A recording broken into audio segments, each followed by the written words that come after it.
Well, I don't know about you, but when I first started canning, it was water bath canning, and I made a whole bunch of jams and preserves and had a bunch stocked up, and then I realized we just didn't eat that many jams or preserves, so I gave them away as gifts.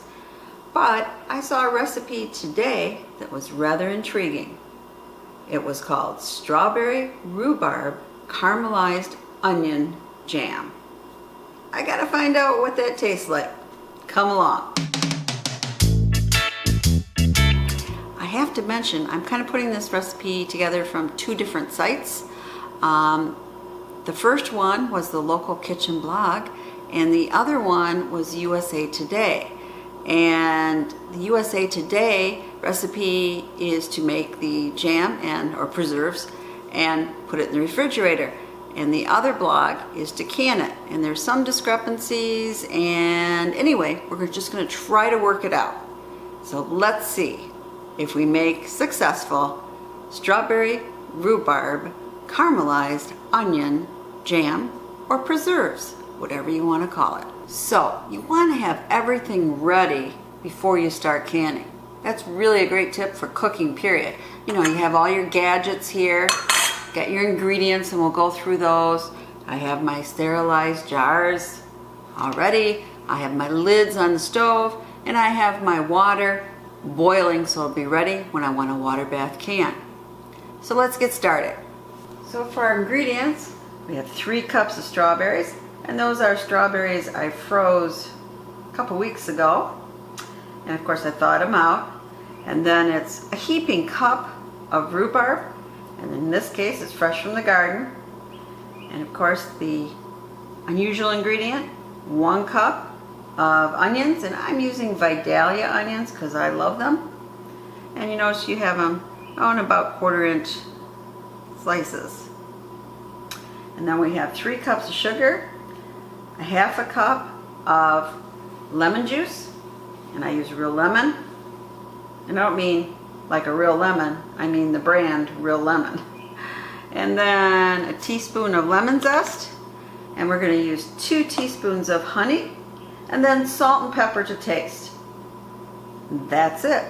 Oops, I should have mentioned, you also need 2 teaspoons of oil. One recipe said canola oil, the other recipe said grapeseed oil, so just use whatever oil you have on hand. We're going to use our 1 teaspoon right now of oil, and yes, I am using grapeseed oil. It's dumped in good. Now we're going to take our 1 cup of sliced onions, and we're going to caramelize the onions. And we're cooking them over medium heat.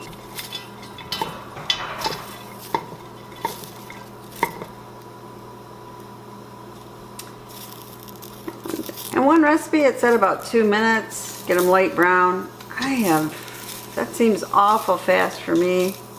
I think it'll take at least 5 minutes to get them light brown. I'll time it, let's see what we get. You're going to want to stir them often, otherwise they'll stick and burn. You want to coat them well with the oil. A little over 2 minutes has passed, and it's starting to get maybe a little brown area. But I'm going to cook it longer. So it's been about 5 minutes, and actually my heat might have been too high because I don't know about getting brown, but you see it is brown, but not the caramelized brown that I like. But oh well. Now we add the rhubarb, and then I'm going to add 1 more teaspoon of oil.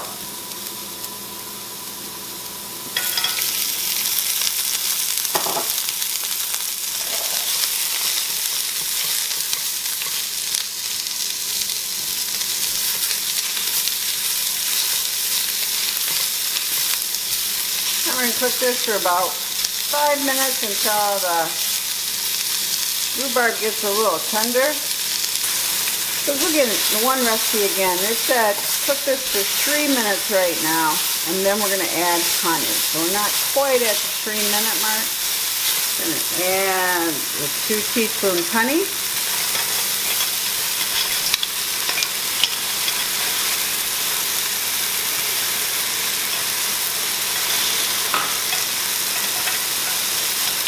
Now you want to increase your heat a bit.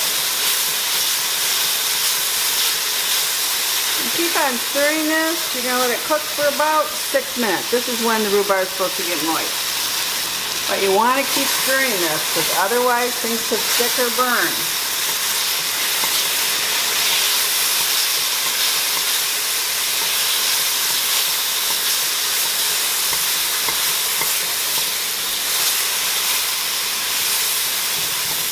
You see the bottom of this pan? I'm going to have fun cleaning that, aren't I? A good jam pan.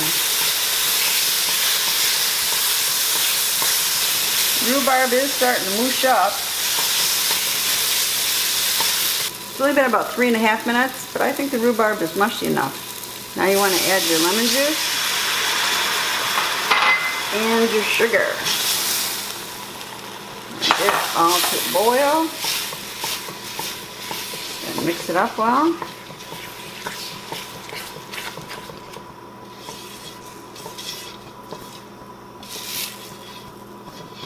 Down from the sides of your pan, stirring it up.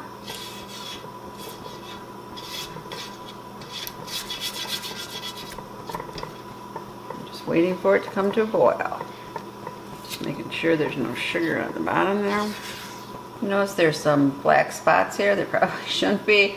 It's probably where I'm scraping it off the bottom of my pan. But that'll give it a richer flavor, I think.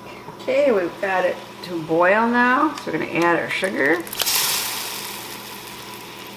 I meant we'll add our strawberries, but they are sugary, right? And then the last thing you want to add is your zest. And we'll salt and pepper it to taste in a little bit. And we just want to simmer it for about 5 minutes. We're just supposed to be getting the berries softened.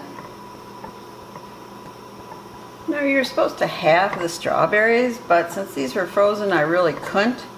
So mine are going to be whole strawberries.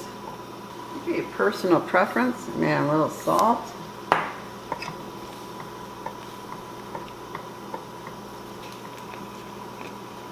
And then a little pepper, which to me really brings it out, the taste. But that is totally up to you. Now this is the difference between the two recipes. When we're done with softening these strawberries, in the USA recipe, they say put it in your jar, sterilized jars, put lids on it, and put it in the refrigerator. It's supposed to gel up. The other recipe kept on cooking it until they got up to 212 degrees and then canned it, but what they found out was it became very, very thick. So I guess I'm going to try canning it without bringing it up to that 212 degrees for an extended time and see if it works. If not, we'll have great strawberry rhubarb caramelized onion sauce. And it will be pretty too. So now we'll can it up. Sure looks liquidy.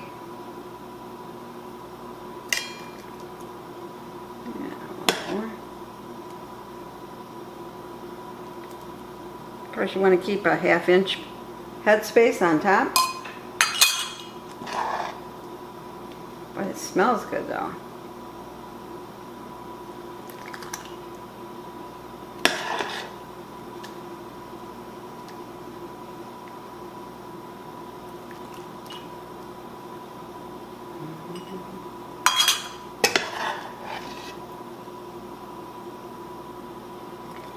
That's the nice thing about canning. If you have a fail and it's too liquidy, you just say you're making a sauce. Still has the same great taste. Now let's just wipe our rims. You want to have good seal, so you always want to wipe your rims. Now we'll put on our lids. And then just finger tight, screw on your tops. It does get hot. So it makes about 3 pints. Original recipe says process for 20 minutes. So that's what we're going to do. Fully immersing them. Water's boiling. Put the top back on. And we'll time it for 20 minutes. So there's a little of the sauce left in the pan. Let's taste it.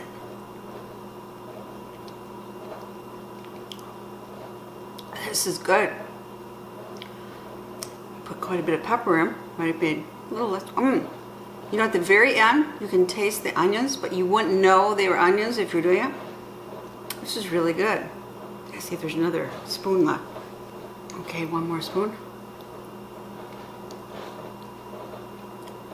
I really like this. You can taste the strawberries, maybe the rhubarb, maybe just a little bit, and at the end, kind of the onions. It's really good. Well, I'll let you know how it turns out if I just put it straight in the refrigerator, if it gels, and what happens when we can it. Now I gotta clean up the kitchen. Well, here they are, and this is actually 2 days after, and you will notice one of them's missing because my son came to a campfire we had and had to take one home to try it. So, what's the consistency? It's pretty liquidy. Okay. So I'm definitely going to call it a sauce. Okay, so I'm going to show you here the consistency of the refrigerator jam. It's thicker. Pretty good. So, what did I do wrong making this? Well, I didn't really caramelize the onions. They got a little blackened rather than that light brown that I was trying to get.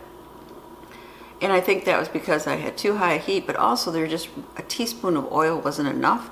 So next time I'm going to add a little white wine when I'm doing it to keep it from blackening and brown.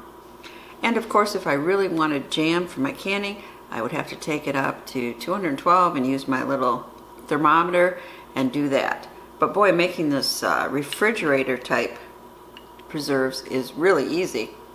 And I'm wondering if I take one of my jars off the canning shelf and put it in the refrigerator for a while, will I end up with this consistency? Not sure. But anyway, this is Prepper Potpourri. I would love to hear if you try making strawberry, rhubarb, caramelized onion, jam, or preserves. Thumbs up if you like this video. As always, thank you so much for your support. And please subscribe and share the knowledge. Thank you. I have to have some. It's really good. It's different. I could eat the whole jar.